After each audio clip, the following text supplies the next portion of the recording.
घना अंधेरा, हल्की बारिश हो रही है। चारों तरफ सन्नाटा पसरा हुआ है। फैक्ट्री की टूटी खिड़कियों से ठंडी हवा अंदर घुस रही है। फर्श पर खून फैला हुआ है और ठीक बीच में एक शव पड़ा है, खून से लथपथ। आर्यन के हाथ कांप रहे हैं, उसकी सांसें तेज चल रही हैं, उसकी आंखों में खौफ और अविश्वास छलक रहा है। सर, वहां कोई भाग रहा है। ये क्या हो गया? ये आदमी कौन है और मुझे यहाँ कौन लाया? आर्यन के जूतों के नीचे खून फैला हुआ है, उसकी शर्ट पर भी खून के छींटे पड़े हैं। वह धीरे धीरे अपने हाथ देखता है, कांपते हुए, खून से सने हुए। नहीं नहीं, ये खून मेरे हाथ पर कैसे? मैंने कुछ नहीं किया। हवा में एक अजीब सा सन्नाटा था, लेकिन तभी तेजी से पुलिस सायरन की आवाज गूंजती है। अगर पुलिस ने मुझे यहाँ देख लिया तो मैं बुरी तरह फंस जाऊंगा। मैंने कुछ नहीं किया, लेकिन कौन मानेगा? मेरे हाथ खून से सने हुए हैं। बिना कुछ सोचे, बिना पलटे, आर्यन तेजी से पीछे के दरवाजे की ओर दौड़ता है। उसका दिल जोर जोर से धड़क रहा है। सर, वहां कोई भाग रहा है। पीछा करो, वह हत्यारा हो सकता है। मुझे भागना होगा, मुझे कहीं छुपना होगा, लेकिन कहां? क्या आर्यन भाग पाएगा? क्या वह निर्दोष है या कोई खेल चल रहा है? सच्चाई क्या है? और सबसे जरूरी बात, कौन उसका सच्चा दोस्त साबित होगा? रात के 1:45 घना अंधेरा, हल्की हल्की बारिश हो रही है। सुनसान सड़क पर एक युवक भागता हुआ दिखाई देता है। यह आर्यन है, जिसकी सांसें उखड़ी हुई हैं, चेहरे पर घबराहट साफ झलक रही है। वह बार बार पीछे मुड़कर देखता है, जैसे कोई उसका पीछा कर रहा हो। उसके कपड़े कीचड़ से सने हुए हैं। वह अचानक एक गली में मुड़ता है और जल्दी से एक फोन निकालकर कांपते हाथों से नंबर डायल करता है। कौन है इतनी रात को? राहुल भाई, मेरी मदद कर, मेरी जान को खतरा है। क्या हुआ? क्या है? मैं एक बड़ी मुसीबत में फंस गया हूँ। पुलिस मुझे पकड़ने आ रही है। प्लीज मुझे अपने घर में छुपा ले। देख भाई, ये पुलिस का मामला है। अगर मैंने तुझे अपने घर में छुपाया तो मैं भी फंस सकता हूँ। भाई, मैं तेरा बचपन का दोस्त हूँ, तेरे लिए कुछ भी किया है मैंने। अब जब मेरी बारी आई तो तू। कॉल कट जाता है। आर्यन की आंखों में बेबसी झलकने लगती है। वह कुछ सेकंड तक फोन को घूरता है, फिर एक और नंबर डायल करता है। आर्यन, इतनी रात को सब ठीक है ना? भाई, बहुत बड़ी मुसीबत में फंस गया हूँ। पुलिस मुझे खोज रही है। मैं निर्दोष हूँ, पर मुझे फंसाया जा रहा है।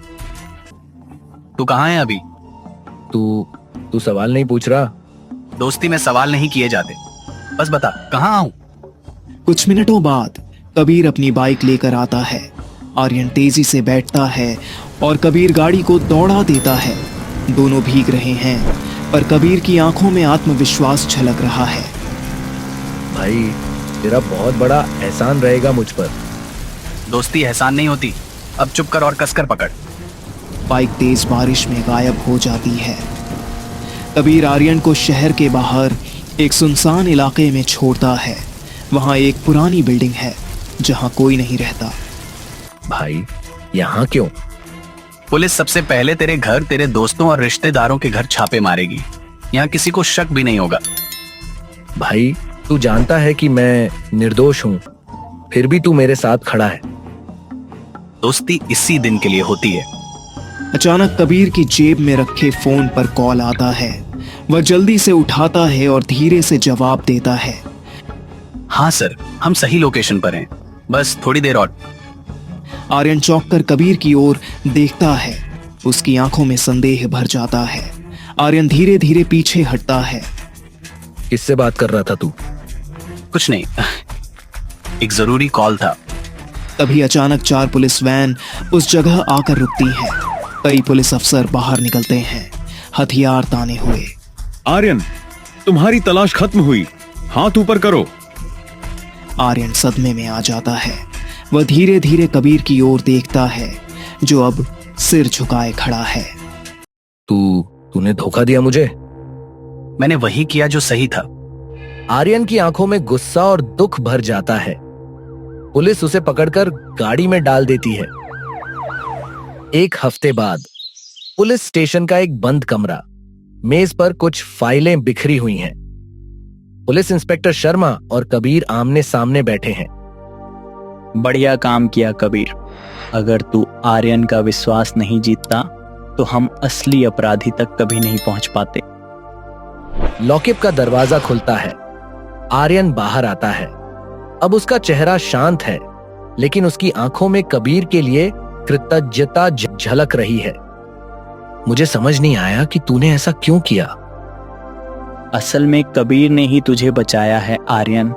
उसी ने असली गुनहगार को पकड़ने में हमारी मदद की। आर्यन चौंक कर कबीर को देखता है। हाँ दोस्त, असली कातिल कोई और था। अगर पुलिस तुझे पकड़ नहीं पाती तो असली गुनहगार आराम से बच निकलता। कबीर ने ही हत्या स्थल के पास की दुकानों से सीसीटीवी फुटेज निकलवाया और वहीं से हमें असली हत्यारा मिला। पुलिस इंस्पेक्टर शर्मा फाइल आगे बढ़ाता है। उसमें असली अपराधी की तस्वीर होती है, वही आदमी जिसने आर्यन को फंसाया था। हमने उसे गिरफ्तार कर लिया। तू अब आजाद है। आर्यन की आंखों में पछतावा झलकता है। वह धीरे धीरे कबीर की ओर देखता है। मैं सोच रहा था कि तूने मुझे धोखा दिया, लेकिन सच्चाई यह है कि तूने मेरी जिंदगी बचा ली यार। कबीर मुस्कुराता है, फिर हल्के मजाकिया अंदाज में कहता है, दोस्ती का मतलब यही होता है।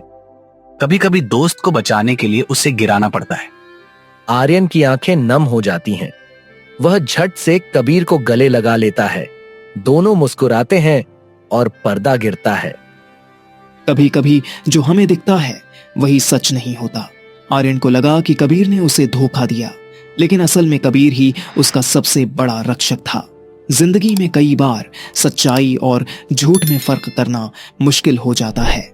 जो हमें दुश्मन लगता है वही असली हमदर्द हो सकता है, और जो सबसे करीबी दोस्त लगता है वही मुसीबत में साथ छोड़ सकता है। सच्ची दोस्ती वही होती है जो बिना शर्त निभाई जाए, जो अच्छे वक्त में नहीं बल्कि बुरे वक्त में परखी जाए, जो हमें गिराकर भी हमें बचाने की कोशिश करे।